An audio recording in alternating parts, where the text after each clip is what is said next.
Hi, hello. Welcome to Moon Griffon Show. Great to have you with us as we rock and roll. It is already Friday Eve, and we got a great guest in the house today. Looking forward to visiting with him. Matthew Block joins us, Executive Counsel for Governor John Bel Edwards is in the house. We do some open forum. We got some other stuff to talk about later. First of all, good morning.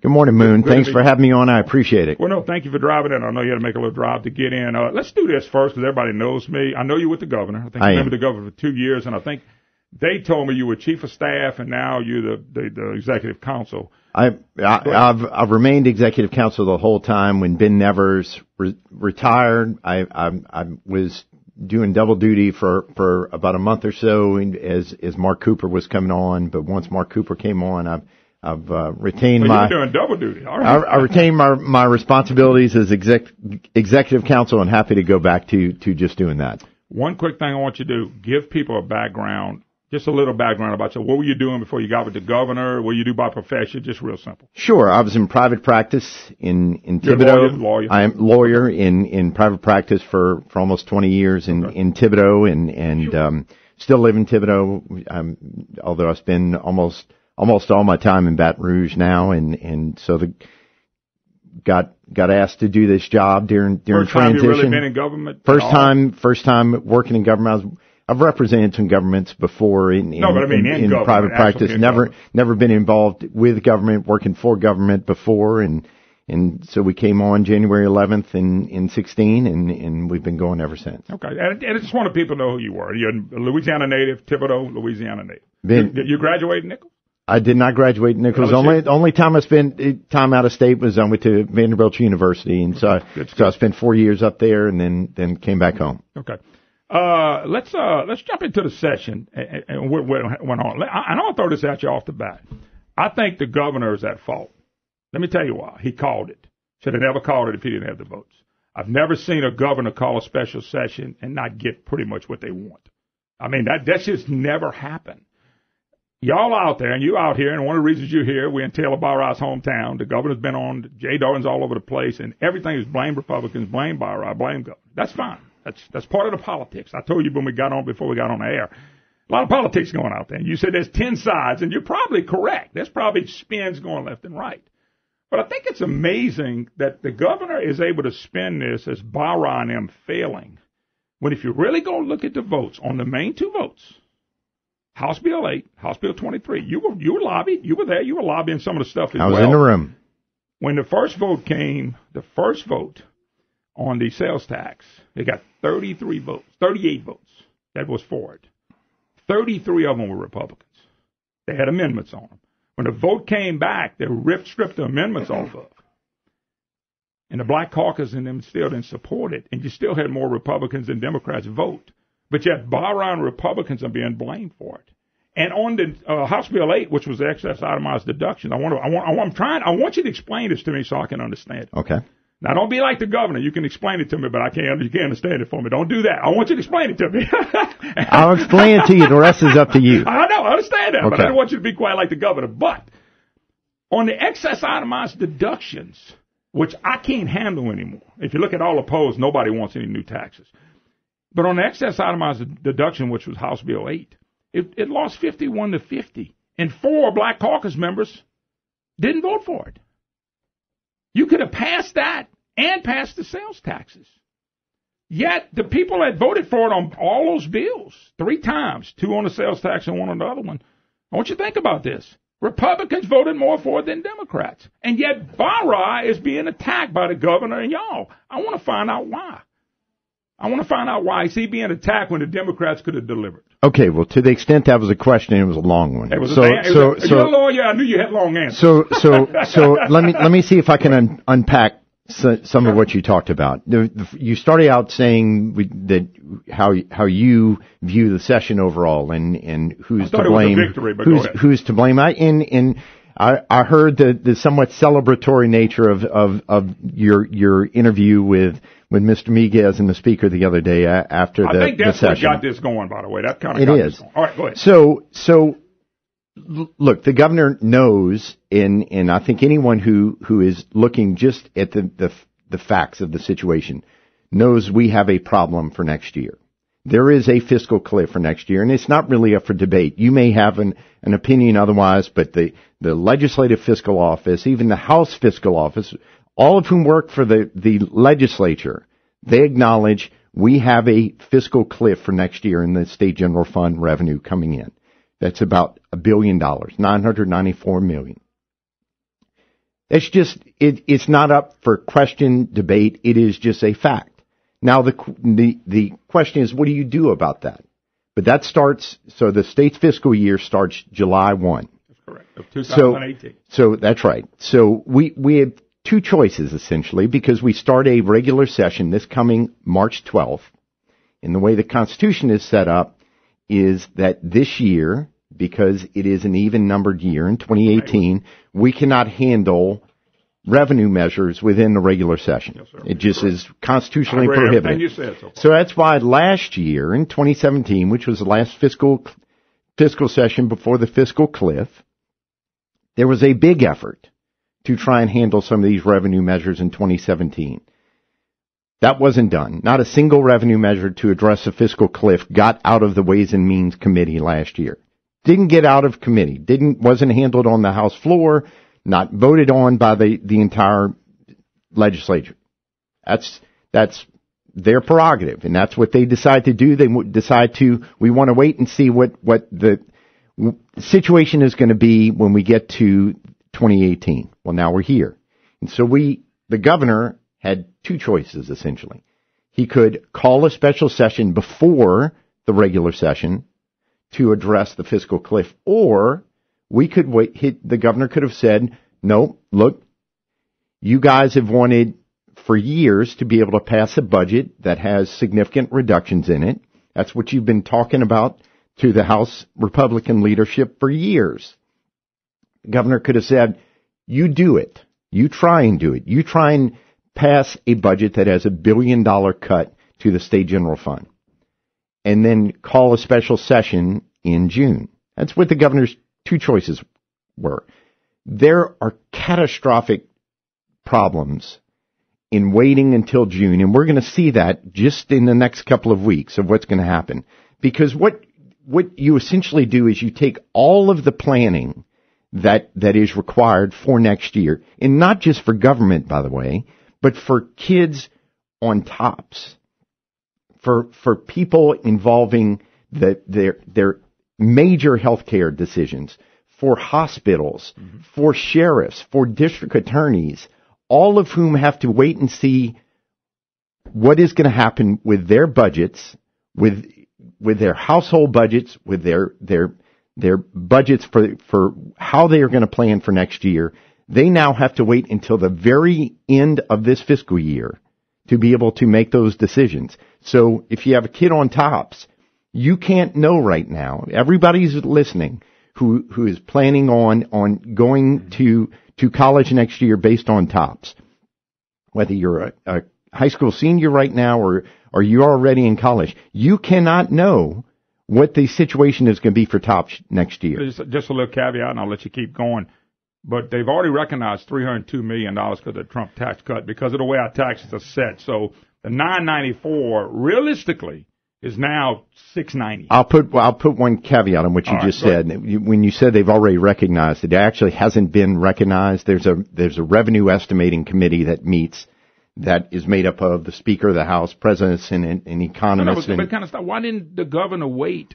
He said on the 19th he was going to make a decision after the Republicans gave him a plan. Why didn't he wait to the revenue estimating conference met? So the revenue estimating, that way they can let us know how much money we got. I'm just asking, why didn't he wait to so the revenue estimating conference doesn't meet till May. There's some discussion right now about the revenue estimating conference meeting earlier. But you're just making my point. They could have discussed that earlier and said, why don't y'all meet early to help us out so we can get through some of the problems that you mentioned. But I think you're missing one of the major points of what the discussion has been. And some of the legislators, Representative Seabaugh talked a lot about this during the session, pretended as if there was some confusion about this. There wasn't.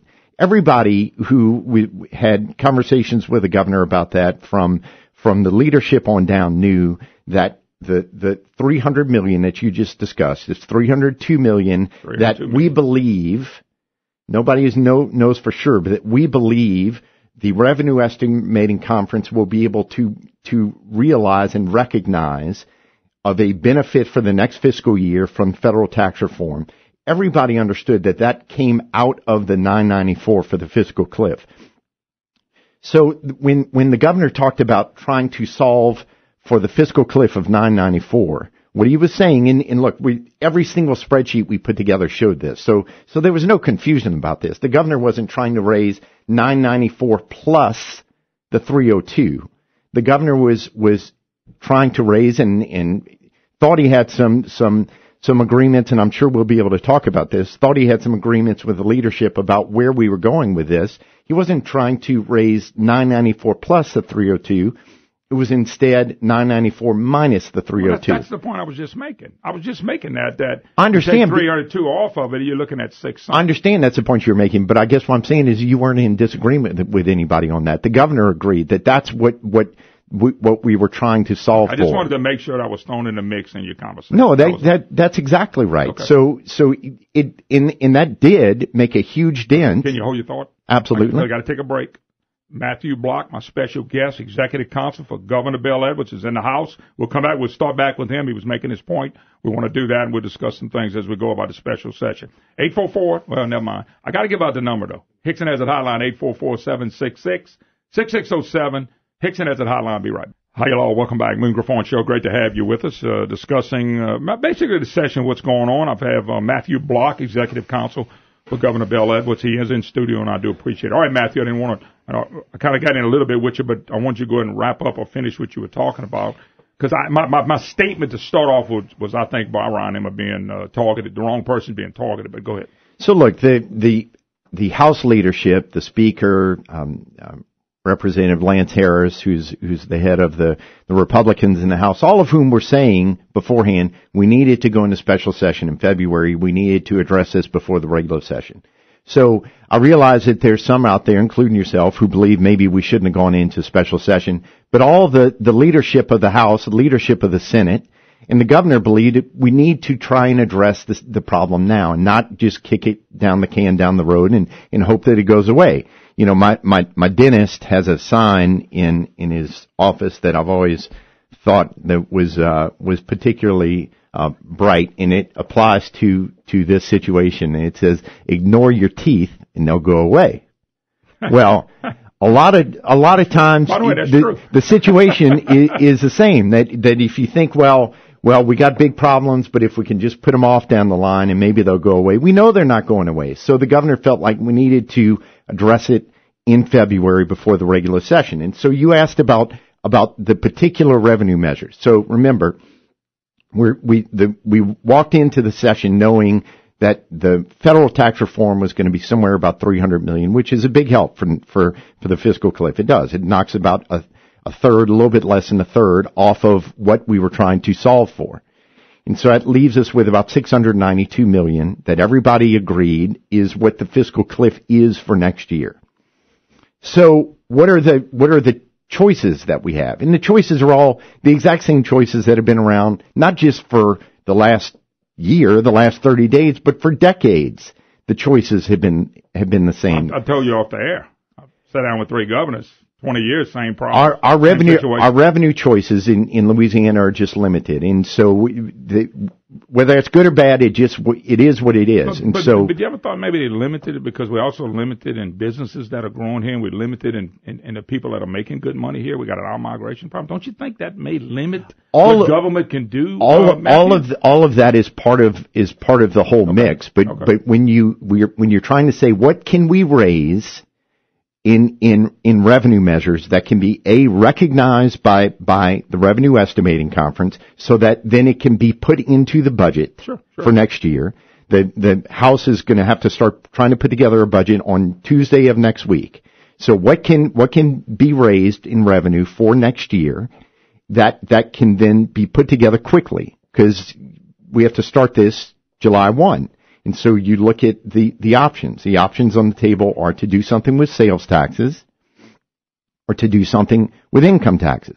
Those are really your two main choices. The task force that was put together by the legislature back in 2016 when those temporary tax measures were passed, the task force that you heard it referred to as the HCR 11 task force, the legislature almost unanimously passed this resolution asking for this task force to be put together, saying we need to do tax reform in this state, that our tax system is broken. But let's back up. When I came out, which it came out last year in 2017 before the session ever started. That's right. Your governor came up with this cat tax from outer space that kind of blew that away a little bit. No, I don't think that's right at all. Go back and look at the word of it. It went cat tax. That's all we talked about was a cat tax for weeks, and then it died.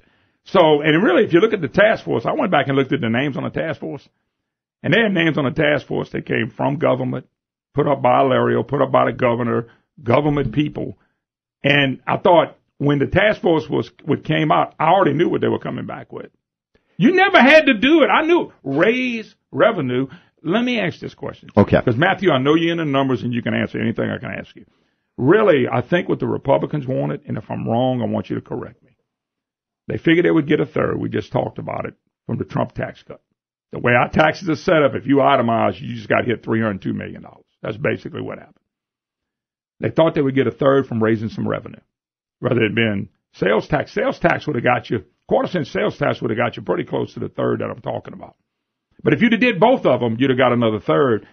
Why can't they look in a third of cuts? Well, they can. And look now. But the governor's got to do the cut, not the legislature. No, see, and that's where you're wrong. Okay, let me ask you a question. The Constitution says. The Constitution says.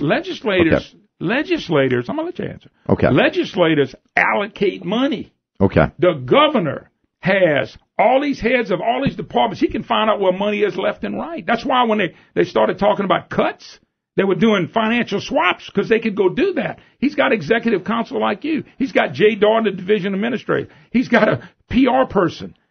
The legislature doesn't have all those people to do all the stuff that y'all can do. I think they allocate. The governor has to look at it. Now, when we get back, Brandon, Matthew's going to answer that. I'm sorry, I got to take this break. Okay. You can answer it, and you'll get your time. All right. All right. Matthew Block, kind enough to come in and visit with us, executive counsel for Governor Bill Evans. He will answer the question on the third and the third and the third. Okay. Because I want to know. All right, we'll take a break. Be right back.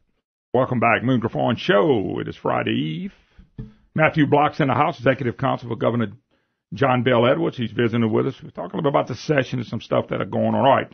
Just so I can go back to you so you can answer. I talked about a third, and the third of fixing the budget. Sure. I know what I said. I said the legislature, basically, they're going to allocate everything. But with the governor, with the lawyers, with the counsel, with the PR guy, with the chief of staff, he's got a lot at his hands that a regular representative just doesn't have. Let's just be blunt. Also, they also are in charge of all the big departments. They can name new heads. There's a lot of things they can do as a governor that a representative and senator can't do.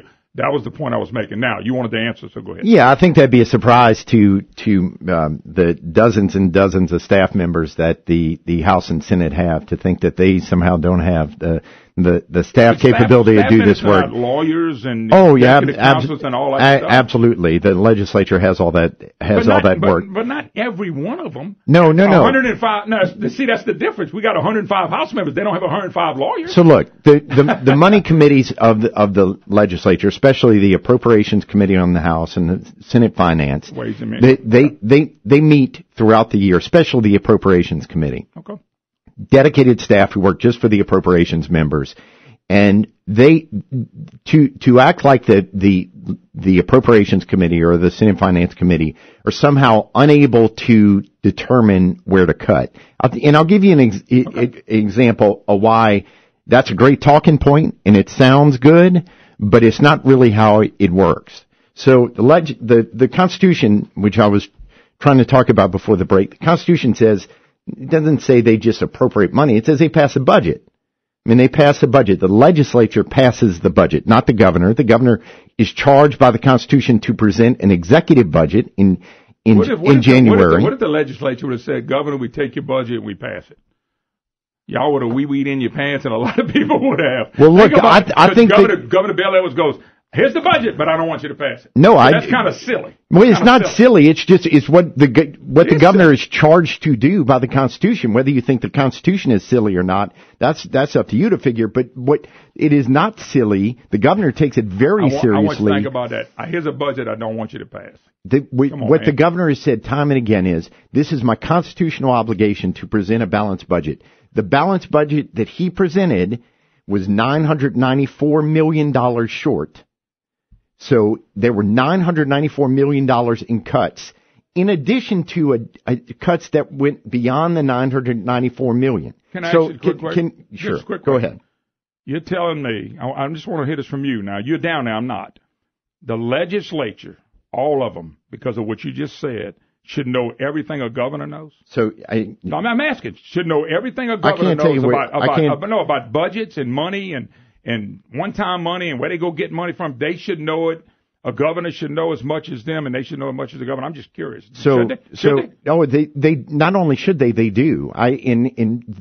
This is not something that's some mystery about how money works in government. The legislature is fully aware of how it works. And let's talk about the Department of Health first. But that's kind of funny though, because when I met with the governor, he told me he didn't realize that the governor general had put $800 million of one-time money in the last budget. And I'm thinking, well, why didn't he realize that? But you're telling me every one of these legislatures ought to know what the governor knows. I didn't say every one of the legislators. I'm talking about. You said they should know pretty much what I asked you really plainly. I said, should they know what the governor knows? Yeah, and Matthew, you said yes, they should know. Yes, so let me go back to what I just said earlier. So the members on the appropriations committees, in the appropriations committee in the House, Senate Finance, so not every member is on those committees. Those committees have the opportunity to work with staff who are fully aware of where all of the money is. Remember, all this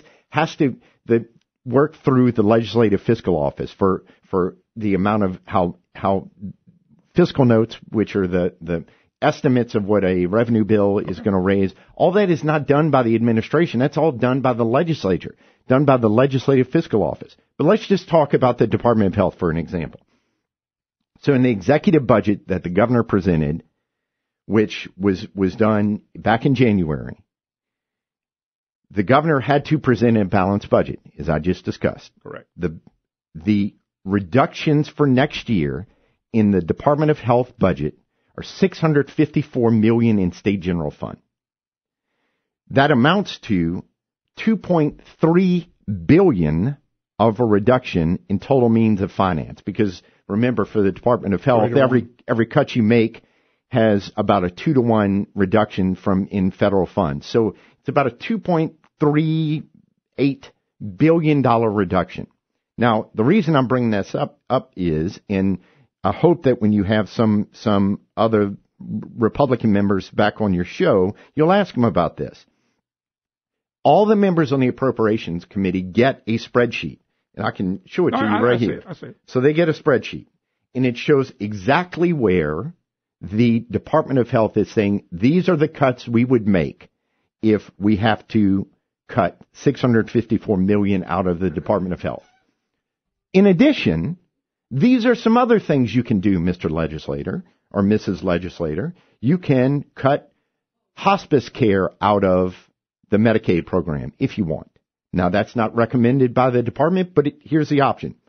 They give you the exact amount of dollars that reduction would be. So you're talking about next year's budget? I'm talking about next year's budget. But Matthew, would you be straight with us on this? Now, you only been I'm being straight with you already, so I'll be straight with you on whatever you ask me about.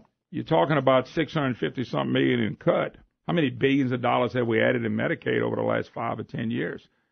I mean, I want you to think about what you're saying. Before you tell me about us cutting $654 million, you act like we hadn't been adding Medicaid. I mean, Medicaid has gotten a lot of money. It has, but most of that... The cut versus what we've been given, we've been given a lot of money, man. Most of that is in federal dollars. Most of that is in federal dollars, and that's one of the things But you just mentioned, I'm not arguing with that. We're getting a 2 or 3-1 match, so we're going to get more from the federal government. Right. But we still have to put up that money.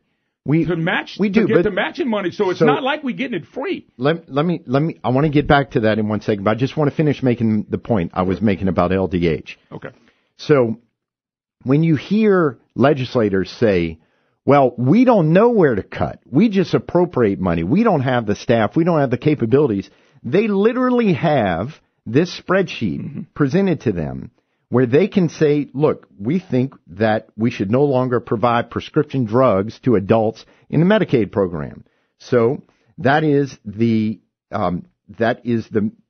adult pharmacy program under Medicaid. It's $100 million in state general fund, about $822 million total. They can cut that if they want. That'd be a terrible idea, and we're going to go down fighting saying why it's a terrible idea. But for legislators to pretend, and on either side, but you mainly hear this from the Republican leadership saying, we just don't know where to cut. We want to defer those choices to the administration. They can say any of these items, we don't want government to do this anymore. They don't. And you and I and your listeners all know why they don't do it, because they don't want to make the difficult choices. They don't want to put their names on a cut that says, we're going to cut the adult pharmacy program. We're going to cut waivers. They don't want to put their names on those cuts. And that's why they just say, Jay Darden, and I'll show you that too, where this is what they did last year. They said, Jay Darden, you go make those cuts because we don't want to do it. But Darden's not going to make cuts. Darden had a chance to look at the contracts that Kennedy wanted to cut, and he hadn't done that yet. Oh yeah, that is absolutely not true. Jay Darden and his staff gave one report back. He never went after it seriously like you can. That is absolutely not true. This department you're talking about, forget Medicaid, just the healthcare in general. Go look at the increases we've had. We've had a lot of increases in the department. To say you're going to cut that much money again, sounds like a lot, and it is a lot. It is a lot. It is a lot. But also look at what we've added, the billions and billions and billions of dollars that have been added. Most of which is in federal dollars. But not all. Not all. We've had to put up some money. We have, but I mean, let's talk about Medicaid expansion for a second. And look, we're covering a lot of ground here, and there are plenty of things that we could talk about. But so just talk about Medicaid expansion for this year. So the feds pay 94 cents on every dollar for this calendar year for Medicaid expansion. So you can guarantee me that's going to be like that in 5 and 10 years? You can't. Well, the law says up the road it's going to be like I can't guarantee which direction the sun is going to rise tomorrow morning. But the law says you can. But what I'm saying is the concern is if the federal government says, okay, we can't touch that, what kind of deficit will this leave in our budget? We're coming back and taxing people again, telling people we don't have enough money. Well, that's why if your concern is about that, I hope you're encouraging our congressional leadership to make sure that we preserve expansion to do exactly that. Expansion is costing us what we can't pay for it. It's just the bottom line, and that's what's coming up. But that's what happens on shows like this. That's what happens on shows like this. You're only concerned about Medicaid and poor people and things of that nature. You don't give a damn if mine's $2,000 or $3,000 a month, and you don't care how much taxes I pay. You don't care about the middle class. That's why you got to bring this up on my program. This is the one stickler. You know that I want people that can't handle it to have health care. You do know that. I pay for it. So that's why y'all throw that out there. But you don't want to talk about none of the other things that we talked about. I'll be happy to talk about every single one of them. But the point I want... This is one of the departments we have unloaded billions in it, and from state coffers to get the federal money. You keep acting like it's free. It's not free. I'm not acting like anything's free. But when you say Medicaid expansion is costing us, that's what you just said. Tremendously. It is just not. That is not mathematically correct. So you can say that, but it doesn't make it true. It's the truth. It is costing us. Look at how the budget has grown unbelievable. It's why we don't have enough money to put in universities and stuff. We admit we've dumped a lot of money there. It's okay. Just admit it. We have dumped a lot of money into Medicaid. Our money to get the federal matching. So I guess my question is, if this is about expansion, where I take it that I'm assuming that you just believe we shouldn't have done that. My question is... I don't think we should have done what Bel Edwards did. I don't think we should have did what Bobby Jindal did. John Bell's his first name. Edwards is his last name. Bell Edwards. Yeah, but that's okay. I get him and Edwin. That's all right. I get him and Edwin confused. Well, that's okay. You can make that confusion if you want. But if you say we shouldn't have done expansion, then basically what you're saying is that we should keep Louisiana taxpayer dollars that we send to the federal government to treat patients on Medicaid in New York, in California, in other states, and not here. And look, you can believe that. You can believe that. The governor just doesn't believe that. The governor believes that if we're going to send our tax dollars to the federal government, and they say you can expand Medicaid and have the federal government pay in 2018 94 cents of every dollar for Medicaid patients on expansion, and the governor just believes that's a good deal for the state, and he's going to take it. In years to come, that's going to come back and haunt us financially. You'll see it happen. My fight has always been, when we had the charity hospital system, was it would have been a better deal had we condensed everything down to local when we had the money, because what was hurting us in the old charity hospital system was a 30s model. We should have updated the model. Other states were doing this, and they were having better success on the health care front than we were. Medicaid expansion, you're just not admitting. It's a very expensive part of the budget. You're just not admitting that, and somebody has to pay for it. The federal government, I don't know if you noticed or not, they broke. They just can print. One day they're not going to be able to print, and then this is going to come back to haunt us on money. I mean, it is just simple math to say that it is not correct to say that the Medicaid expansion is hurting our budget. It is simply not correct. You're telling me we don't have any money going to that budget that could be going to something else? Nothing. I mean, we just pouring it. We're not putting any money. The federal government's just cutting us a check. So what you're assuming, though, is that I'm not those assuming, dollars. I'm watching the numbers. No, what you're assuming is that those dollars wouldn't be used for some other part of the Medicaid program. Instead, what we get is we get a better deal for treating patients under expansion than we would. We're going to agree to disagree. Okay. All right, we got to go. Got to take a break. Matthew Block, my special guest. We'll be right back. Hi, hello. Welcome back. Moon Griffon Show, visiting with Matthew Block, Executive Counsel for Governor Bill Edwards, my special guest, and we get into some numbers. I want to go back to the special session. Yeah. Why is the blame on Barra? Well, Governor, you, Jay Darn have all been out there smashing a guy, because I want to talk about these votes. Yeah, let's talk about the votes. I'm glad we're getting back to it. So a couple of weeks before session, and this has been talked about, but it's just a fact. The speaker called the governor, I think it was on February 5th, and said, look, here's my proposal to you. And his proposal was about $874 million in revenue. Now remember, the cliff's $994. This is still when it was unclear exactly the amount that we were going to have from federal tax reform. The speaker came with a proposal where he said he had 40 Republican votes for it. He came with a proposal that was about $874 million in revenue. Included in that was renewal of half of the penny, which is about $440 million. That was the speaker's proposal, which he said, I've got 40 Republican votes to do that. The governor didn't believe that working on renewing any portion of the penny was the best policy, because that's not what the task force recommended. The task force recommended that we look at comprehensive tax reform, not just renewing a portion of the penny. But the governor thought that was at least a reasonable good faith effort to try and reach a compromise.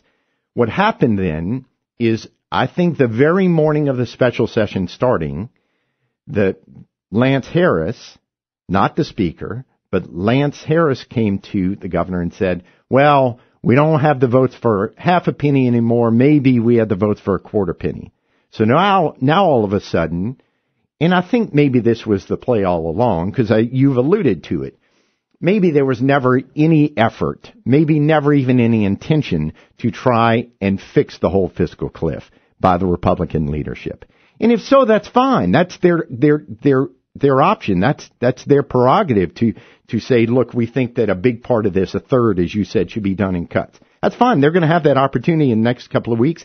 They can make as many cuts as they think is appropriate. It's their budget. They get to do it. Cameron Henry's name, he's the chairman of the Appropriations Committee. His name is on the bill. It's his bill. So whatever they think they can cut and pass, that's up to them.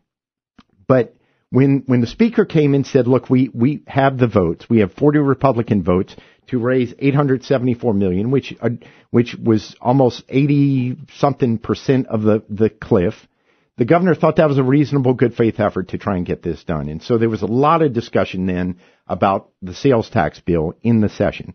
But look, let's do some math here, okay? Can I ask you a question about the so-called meeting? Were you in there? Was I in the meeting with no, but the Barra's take is all he did was he had basically this is what we can work off of. I was told by Barra that he never said I got the vote.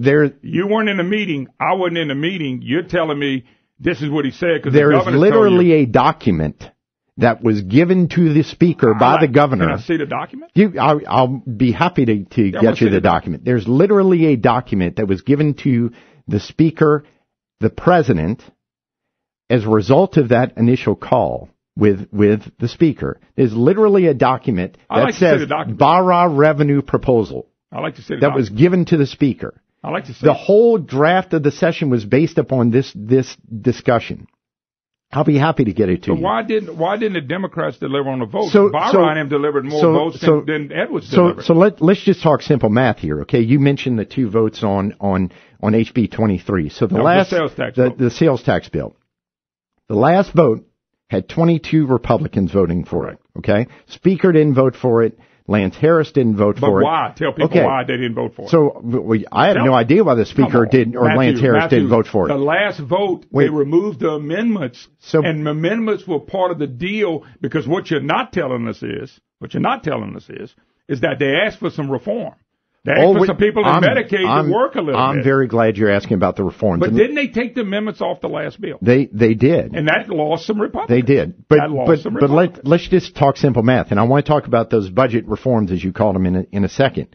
But 22 Republicans voted for it. There are 41 Republicans 41 Democrats in the House of Representatives. It takes 70 votes to pass. 22 plus 41 does not equal 70. So even if every single Democrat had voted for it, it wouldn't have passed. You're wrong. You're wrong. If they had left the amendments on it, it got 33 Republicans the first time. Look, where were the 40 Democrats to get it at 70 the first time? One of those amendments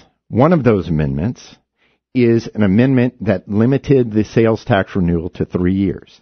Now, everybody is out there, including our treasurer, by the way, but more importantly than our treasurer, our rating agencies, one of which yesterday just said that we are at risk for another downgrade because we are... Okay, hold your thought. I'm going to keep you around. Okay. Hold your thought. We'll talk about it when we get back. We'll be back more with Matthew Block when we get back. Oh, welcome back. Griffon Show. Great to have you with us. 844-766-6607. Hickson has a hotline. Matthew Block, Executive Counsel for Governor John Bel Edwards, is in the house, and we'll keep him at least another segment or two. We'll try to keep it a little bit longer. We're going a little longer because it's been interesting. I appreciate you coming in. Happy to. Talking about the votes, I'll still stand by what I believe, that you can go back to Barra promising something. But Republicans, first of all, let me tell you what they did. With 11-7 majority in the Ways and Means, they got out the sales tax and the excise itemized deduction. 10-7 was the vote. And they could have killed everything right there, and they didn't. So they reached out. In previous sessions, they have killed it. That's right. No, we're talking special session. That's right. We can go back to 14 budgets ago. We're talking about regular session, special session. So, first vote, you get 38 votes for the sales tax. There are some amendments attached to it. 33 of them are delivered by Republicans. Taylor Barra, none of them can deliver every single vote. And Governor Edwards proved that more than anybody because he didn't deliver with the Black Caucus. Black Caucus stopped a lot of stuff. Y'all don't want to admit it. The governor don't want to admit it. And they don't want to admit it because they keep blaming Barra, who got votes for you to pass the excess itemized deduction, which needed 3 votes, and you had 4 Black Caucus members that didn't vote for it. And I'm just telling you what happened. Let's talk about what the bill did. This is what you talk about. This is common arithmetic. This is common math. That's right. And let's talk about what the bill did. First off, the reason we are in the situation we are right now with this fiscal cliff is because in 2016, despite being more not to, the legislature said we're going to set these revenue measures that they raised of the extra penny in sales tax. We're going to put a expiration date of 27 months on. And the governor wouldn't for that. Well, the governor signed the bill. The governor told him at the time that he thought it was a bad idea, told him at the time. And look, a lot of those members who we had those conversations with said, you know what, y'all were right. We never should have done that, but By the way, did. Would it make you feel better? Instead, Brandon is my witness. Who was against the sales tax or raising it 1% on a temporary? Me. I said it was the dumbest thing we ever did. Yeah, and I chastised Republican lawmakers for voting for it, and they got mad at me. But I don't listen to your show very much, but I bet you did not correspond that with the $1 billion in cuts that you would have made to the budget. But I can tell you what I did. So you can't just say like. Let me give you the rest of the story, Matthew. You have Representative Miguez, who's on the other day. He voted against the sales tax in 2016. That's fine. What is your proposal to address the cuts that you would then have to make? Matthew, just to give you a little background on me, since you don't listen much and you probably didn't even know who I was. All 8 years of Bobby Jindal, I was the one that was bringing a hammer on him. Ask anybody. Democrats would come up to me and say, one thing about you, you're fair because you don't care. You want the truth. And Jindal and them did a bad budget almost every year, and Bel Air was voted for 6 of them. Now, let me tell you something. Those bad budgets led to this. There's me no and you doubt all they agree did. with that. But it led to it with the governor and John Alario's 8-for-8 budgets and Francis Thompson's 8-for-8 budgets and Big Lake Fannin's 8-for-8. They voted for these budgets. A lot of Democrats and Republicans voted for these budgets, including the governor. But look, it's just not serious to say I'm against these taxes, but I'm not willing to say what and where I think cuts should be made.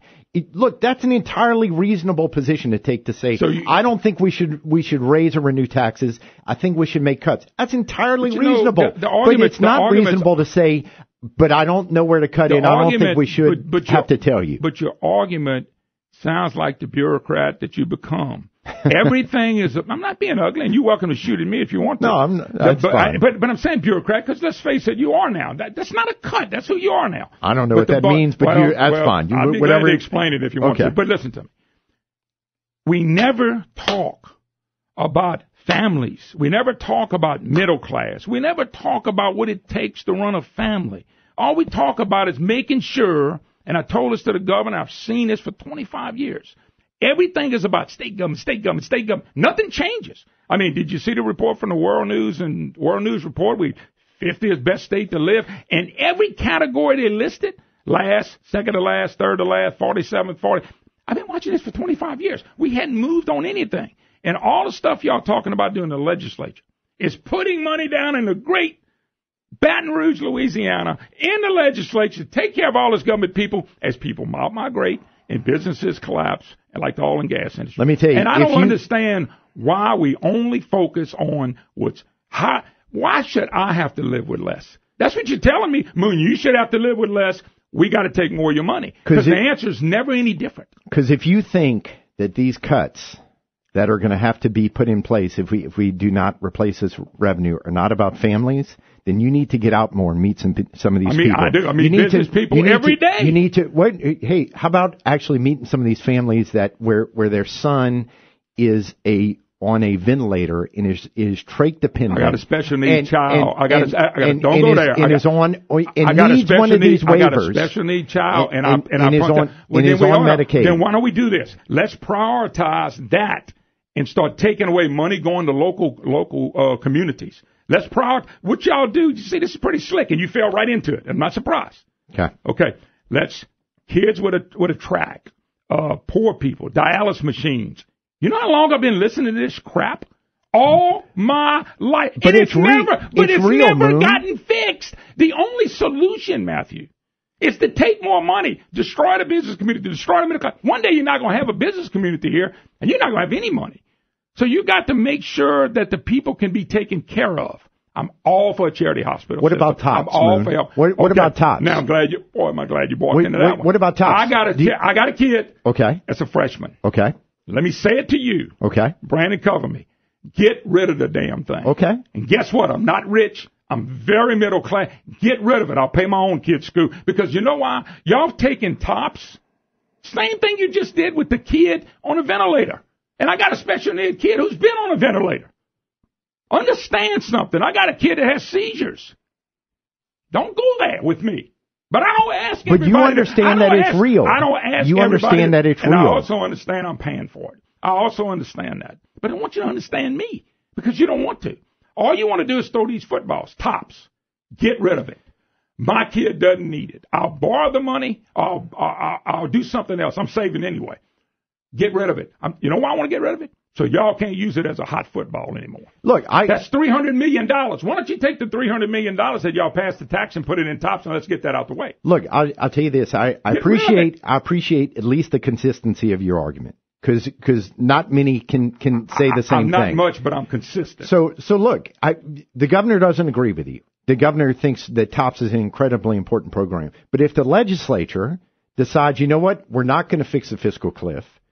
We're going to take big chunks out of the budget, and we're not going to replace the $233 million of general fund that we need for TOPS. They can do that. They can make those choices. So I hope that the members of the Appropriations Committee that listen to you, I hope if that's what they want to do, they can do that. The governor thinks it's a bad idea. The governor thinks it's that the middle class families that you talked about, that you said that nobody pays attention to, that I can assure you I'm with the governor every day. That is why he wakes up in the morning and goes to bed late at night working on this. The governor's own budget. For that. The governor's own budget cut TOPS out. Because the governor has to propose. And who restored it? The Republicans restored it. Every penny of it. Working with the administration to do that. But quit using young kids.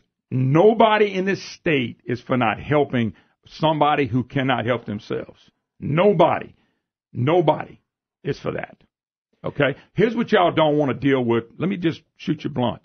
You don't want to deal with out-migration. You don't want to deal with real jobs. You don't want to deal with the unaccrued liability.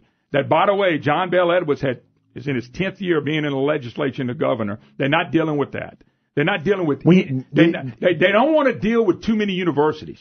You don't want to deal with it because here's what you're going to tell them, which one you want to cut. Because when they took UNO and SUNO and they were going to combine it, it was a big explosion in our state. And SUNO's graduating rate's about 3.1%. It was really bad. We don't deal with anything that's real. We don't change anything. But I'm trying to understand who your audience is. So the Republican leadership controls the House of Representatives. The Republican leadership controls the Senate. I'm independent, by the way. Okay. I left the Republicans because doesn't matter to me. I'm just trying to figure out who you're talking to. I'm talking to everybody in my audience right now. The Appropriations Committee, controlled by Cameron Henry, do you know how many original cuts they have proposed that are different from what the governor proposed? This is your problem, though. None. None. The only cut, and this goes back to what I was talking about earlier. And you can look, it's on page 70 of HB1 last year.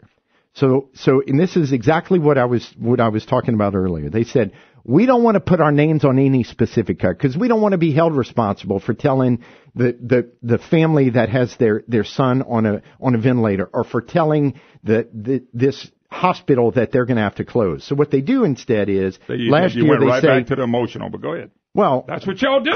Because it's real, Moon, and acting like it's not. Well, it's not real if you look at the GNO, which is the Government National Association state budget. We are above the Southern average in state expenditures. And I'll give this to you per capita, state and federal. Okay, we're above average. If we were average, that means we could spend $3 billion less than we do. Okay, so what we do is we got a spending problem. We do. We've got a revenue problem, which we do. And the only thing y'all want to talk about is the things that are the toughest. But to the people who are producing in this state, it's dwindling. What are you going to do if the oil companies just get the hell out of here because of lawsuits? What are you going to do when other businesses follow suit? People are leaving. I don't think you understand. You got to protect the goose that laid the golden egg so everybody can have. So we have plenty of money to do the things that you want to do. We don't address that.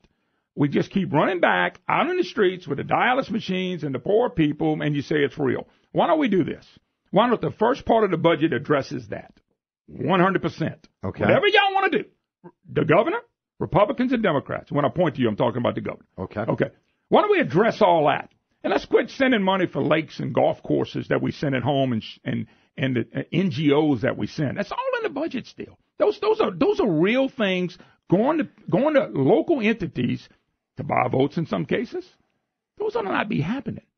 But we ought to listen to me. John Kennedy had a plan. I want to go back to that because you said Jay Dorn did a great job. I'd like to hear about John Kennedy's John Kennedy's plan. had a simple plan that he thinks you can go to the contracts in state government and go cut some of them. Yeah. He said 10%. Don't know if that's reality until you ask him, and I encourage you to do so. When he becomes governor, we will. I think you ought to ask him that before he decides what he's going to do. I'll be glad to. Ask him which ones he wants to cut. He said across the board. So including federal contracts, remember what happened during the Jindal administration. Please say you were critical. I was. But look, we're dealing with the legacy of the Jindal administration every day. So what happened with the Jindal administration is they took significant parts of what the state was doing before and privatized it. Whether it's good or bad doesn't really matter because that's what they did. So they took the hospital program. I didn't think that was smart. They privatized that. They privatized the Medicaid program. Right now, the Medicaid program is done through managed care. It's done through insurance companies. That was all done during the Jindal administration.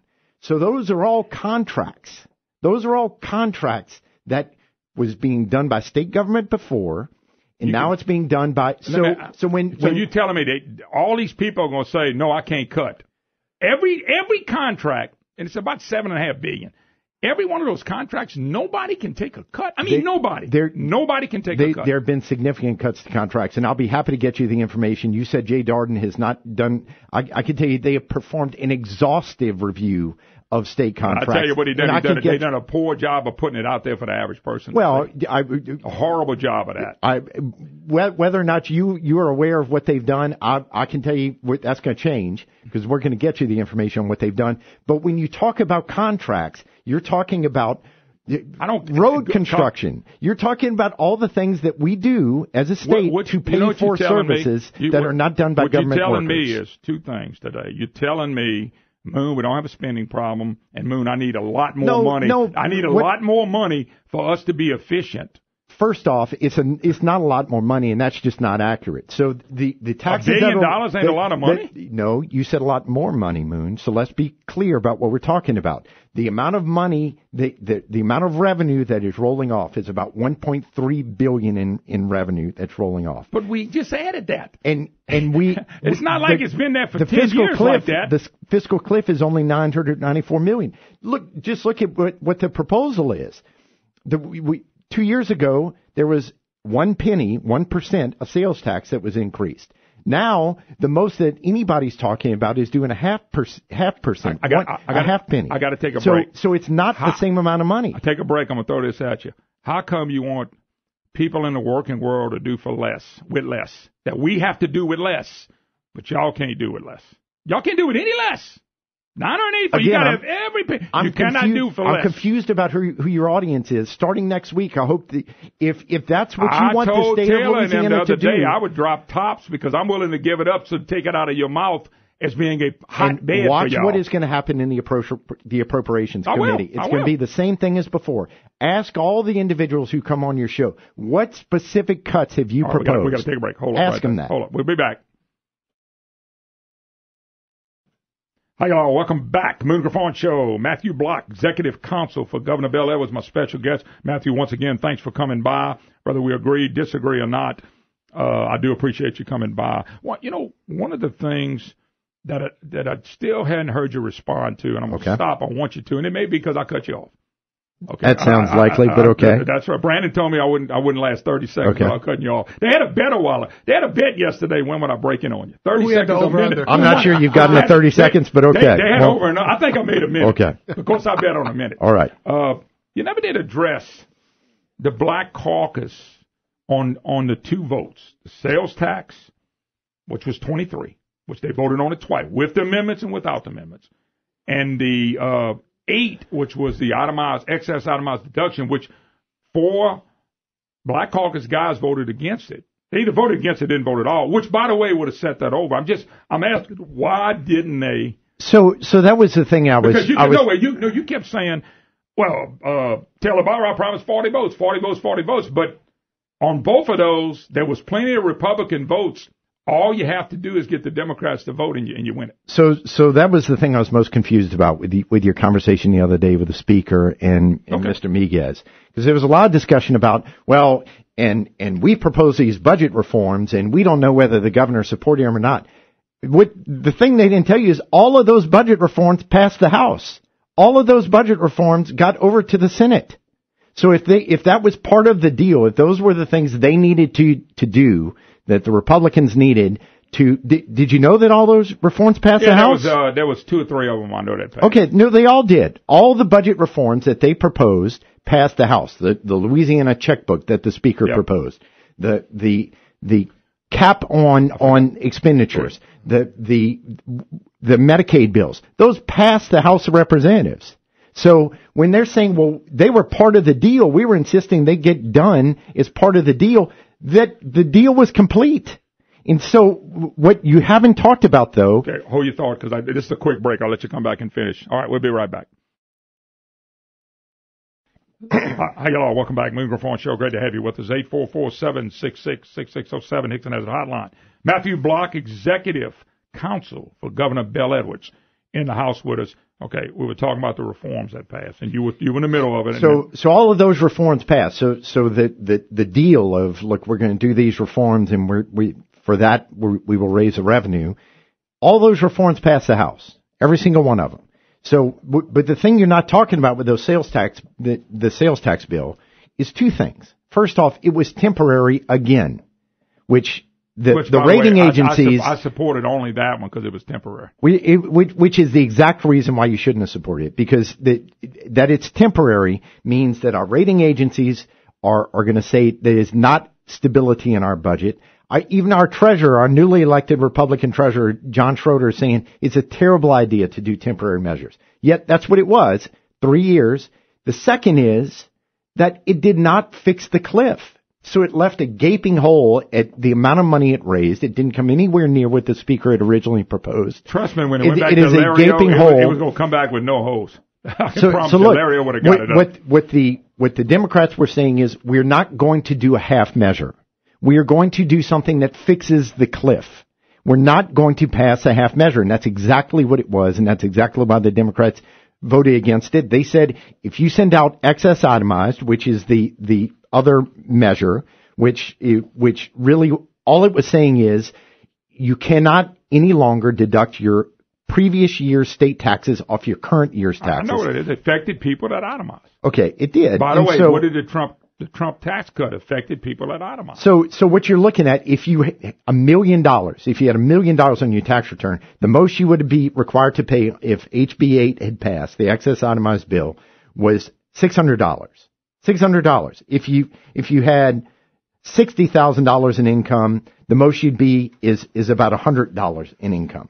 Income tax changes. But you act like that's not real money. It is real money. But it is real money. Everything else we're already paying. But so is TOPS going out. So all those things. And look, you asked some questions earlier about why do we keep talking about the kids on ventilators, and why do we keep talking about TOPS? Because at the end of the day, the only thing that you can cut from is the state general fund that is discretionary. So there's about $9 billion in state general fund.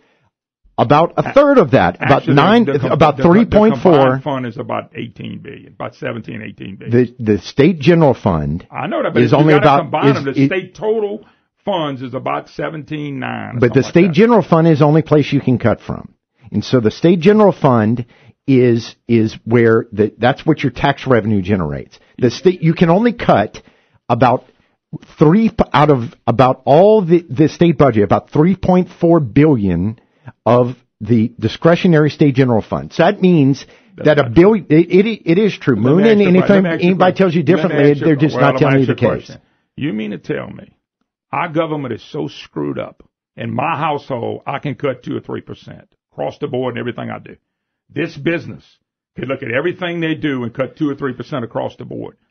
And state government, with almost $30 billion in the budget, you can't cut but that little bit. Because Moon, That's the dumbest thing I've ever heard in my life. So you just said a number which is absolutely makes no difference about where you can cut. You can't cut federal dollars. Well, it's 17. It's almost 18 billion of the budget is state money. Wouldn't you agree we got more state money than federal money in the budget? Look, Moon. Would you agree with more state money in the budget than federal? So it's about half. So you're not being fair. Okay, but look, just to be clear, and this is what you asked me. You said, is it the case that you can only cut when we have a state general fund deficit for next year, which is what we'll have? So the only place you can cut from is from the because all of the other stuff is, you talked about the unaccrued liability. Yeah. So all those are things, those are debt service, our constitutional requirements for what we have to pay for example, for K-12 education, things like that, the non-discretionary part of Medicaid. All of those things, we cannot cut those programs. We're not allowed either by the Constitution or by federal law to do so. I told you, Governor, and I'll tell you the same thing. Nothing's ever going to change in the state then. Look, that's just not true. Oklahoma, that is true. Oklahoma cut 7% the year before last and they went home. That's a fact. They did that. They cut across the board. They pretty much did everything. They probably couldn't cut federal dollars. They did not cut federal dollars, I assure you. They didn't cut federal dollars. I'm saying that. But they cut what they could cut, which was across the board. If your governor's not changing anything, everything that we were last in, we still last in. He was there 8 years as a representative and 2 years. He's been there 10 years. This governor didn't walk in and say, oh, my God, this thing about him, he inherited a budget is a joke. Moon, if you ask anybody, Republican, Democrat, people who like the governor, people who don't like the governor. I like the governor personally, nice guy. This administration, in terms of our response to the public records, in response to budgets, has been the most transparent administration in this state ever. And look, don't take my word for it. Ask the Republican leadership. But again, you're going in another direction. Ask the Speaker if our budgets are transparent and honest. No fake money, no one-time dollars. Our budgets are honest. One-time dollars in the first budget. They did use one-time money. Our budgets are honest budgets that demonstrate the real choices that you have to make. You're taking the responsibility off of John Bell and some of those elected officials during the general years and now. You're taking the responsibility away from them. You think we had I asked the governor, you think we had a $2 billion deficit? The governor, when they ran for governor, all of them, they're included, $700 million deficit. They get into the governorship, and right before it jumps to $2 billion. No. See, I think you're mixing apples and oranges there. So we walked into office in January 11th of 2016, and we determined as through transition, we figured out there was about $1 billion for the year that ended on June 30th of 2016. It was a $2 billion deficit for the next fiscal year for the July 1, 16 to June 30, 17. That's just a fact. That's what we walked in with. And so that's why we had to make the tough choices that we made. Even the $2 billion was over-exaggerated. It was not over-exaggerated. It was not. That is not our number. Moon, that's not a number that we came up with. When you say it's over-exaggerated, that's the legislative fiscal office, not our office. The governor came in, and the governor said, I didn't know that they used $800 million in one-time money. You're in the legislature. What you mean you didn't know? That's what I'm saying. Here's what we're doing. We're blaming Jindal for everything. No, listen to me. We're blaming Jindal for everything. It sounds like you're the one blaming Jindal for everything. I blame him for a lot, but I blame the lawmakers. We're just trying to fix things, Moon. That's what we're doing. That's what the governor spends every day trying to do. I blame Jindal and the lawmakers because I saw this coming. Now we're going to blame just the lawmakers because Governor Edwards, he's doing everything right.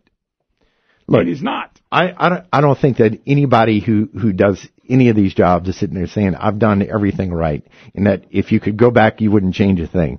But it is pretty ironic, and I'm not suggesting you in this case. Right, you can, I don't care. But it's pretty ironic that some of the very same people who helped us get in a ditch are now the ones being critical of the way we're trying to get out of it. We're trying to get out of the ditch. That's what we've been trying to do for 2 years. And we had an opportunity. We had a tremendous opportunity. And look, this is exactly what the rating agency talked about yesterday. And I read that. So they said it's a Standard & Poor's. And look, I'll finish with this because I think the legislative gridlock during the special session has emerged as a credit weakness, which has the potential to stunt what was otherwise recent positive momentum for the state. We have this tremendous opportunity as a state. You know if we can stabilize our budget. Credit ratings look at how much money you can get out of the people.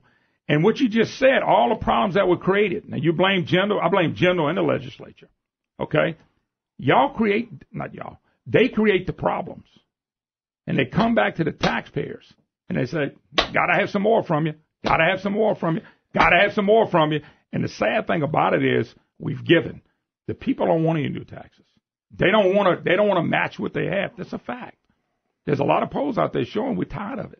And the state of Louisiana is losing the best and brightest. But just now, all the stuff that you're talking about, he's not going to stabilize the budget because we spend. Oh, I think we're going to stabilize the budget because we have to. Going to say we stabilize it, but right in a year or two, if you do these taxes, in a year or two, we're going to have to be right back where we were. If you're right, if we did temporary taxes, which you just said you're in favor of, but if we didn't, if we made permanent changes.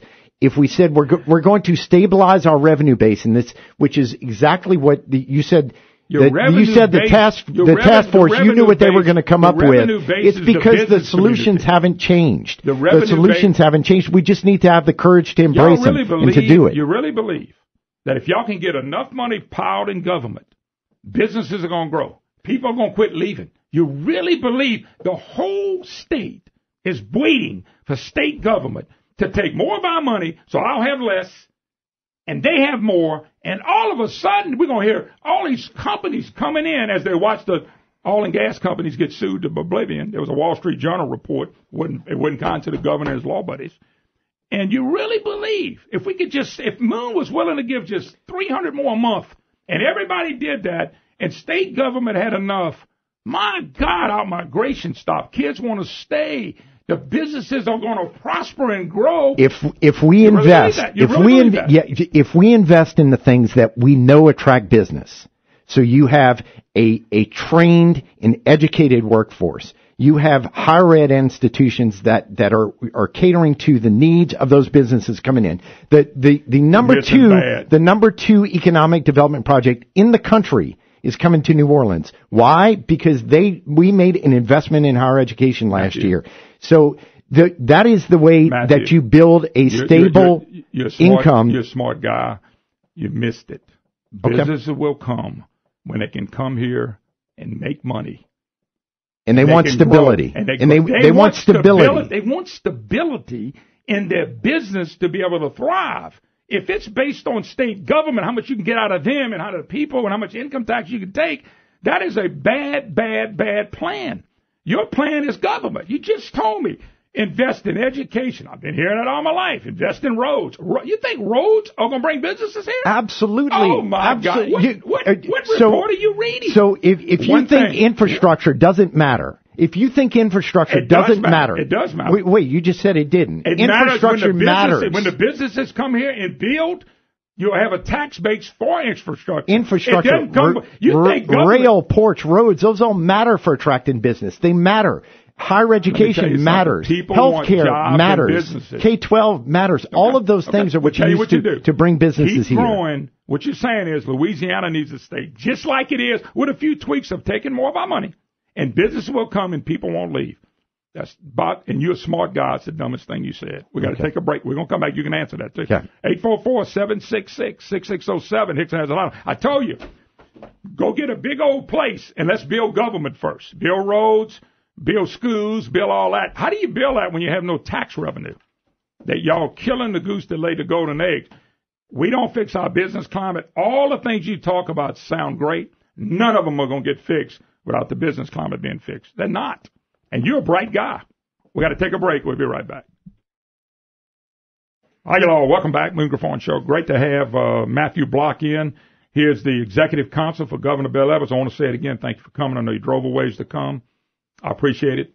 And it's always healthy for me to listen to somebody that thinks different than me. Apparently we think very differently about a lot of things. Look, I'll be happy to come back anytime. Well, you tell me. I still want the governor to come. I used to not take anybody under the governor anymore. I ran into with Blanco and Foster and Jindal and them. They would send me other people. and it just wasn't worth it. Now, you've been very intriguing, and you've been very good. You've talked, visited with me, going back and forth, and I appreciate that. Some of the other ones, I can tell when they got here, they didn't want to be here. In your case, you look like you wanted to be here. So I want to be here. That. Absolutely. I'm going to go back to what I said. I asked to be here. I will say this. I'm going to say it again. And this is where we're going to differ. And I told you this off there. We've been talking off there a little bit. So anything I said off there, you're welcome to put on there. Okay. I did tell you, I've been watching this for 25 years, from Edwin to Bill Edwards, to governors. Okay. And everything we were last in, we're still right there. Everything we were first in, we're still right there. And I just don't see the changes. When Mike Foster had I want to go back a little bit. When Mike Foster was governor, we had surpluses. When Blanco was around, we had a big old surplus. Part of that was Katrina, but it didn't matter. She had a surplus. Yes. Jindal came in and killed all that away. No doubt about it. But go back to Mike Foster. Go back before Blanco and Katrina. Go back to Edwin. Talking about the same thing. We're talking about budgets. We're talking about taking more money out of people's pocket. We're talking about the Medicaid. We're talking about kids on dialysis. We're talking about not fixing roads. We're talking about the same thing, Matthew. Now, I don't know how old you are, but I've been doing this for 25 years. And and this is, I want to show you what's connected here, including you today. All you want is to make sure that the Louisiana citizens give up more of their money, because I think you really believe if we have a stable budget, even though we have too many higher education, too many colleges, it's a fact. We just got way too many. We can't afford it. Our economy can't afford it. Nobody's going to cut that. They're not going to cut that. They're not going to cut them down. They're going to keep trying to build them up, sticking more money in them. Nothing's changed, Matthew. And I'll tell you something else. When the governor's finished governor, whether it's 2 years or 6 years, we'll look back. And I'll be talking about the same thing in 2 years or 6 years, depending on when. If he wins, then it'll be a 6-year deal. I'll be talking about the same thing. Well, everything exactly like I am now. Well, look, Nick, that was another one of those long questions, but I'll say this: at the very least, give me a short. I want a short answer. It'd be quick. And this is what we were talking about off air. At least we should be honest with our choices. That's the very least the public should expect from us. They should expect a lot more, but that's the very least they should expect from us. And so, what we know is that the services that the people of Louisiana expect from us. They expect education. They expect security. They expect infrastructure. They expect all of those things to be done, and they just aren't done without tax dollars. So we have to this thing that we can somehow pretend that somehow our tax dollars aren't necessary to do the things that the public expects from us. I'm not sure where you think the money comes from. That's how government flew works. Over your head. Did I one time say that I'm anti-tax and I shouldn't pay? I'm going to pay whatever the legislature and the governor gives me. I have no choice. You shouldn't have paid taxes. You got to pay them. That's right. But let me tell you something. That's not our migration problem in this state. But it is not because of our tax levels. It is not. We are one of the lowest tax states in this. It is absolutely true. It depends on which stat you look at. If you combine the total tax burden, we are one of the lowest. We're fifth. We're somewhere around there. They didn't include sales taxes in some of those. They didn't include sales taxes. We are one of the lowest. Our sales taxes are high. Our sales tax, which is one of the reasons that the governor thought the HCR 11 task force said eliminate the fifth penny of sales tax that was put on in 2016 and do comprehensive tax reform. The legislature has obviously made it clear they don't intend to do that. They don't intend to look at comprehensive corporate and income tax reform. That's fine. That's their choice. It's hard to get that done. But it is not because of our tax levels in this state that we have problems with our climate. It is with our tax structure, and that's something that we have to pay a whole lot more attention to, and we have to have the courage to get done. People are leaving because of jobs. I'm going back to what I told you earlier. Jobs, man.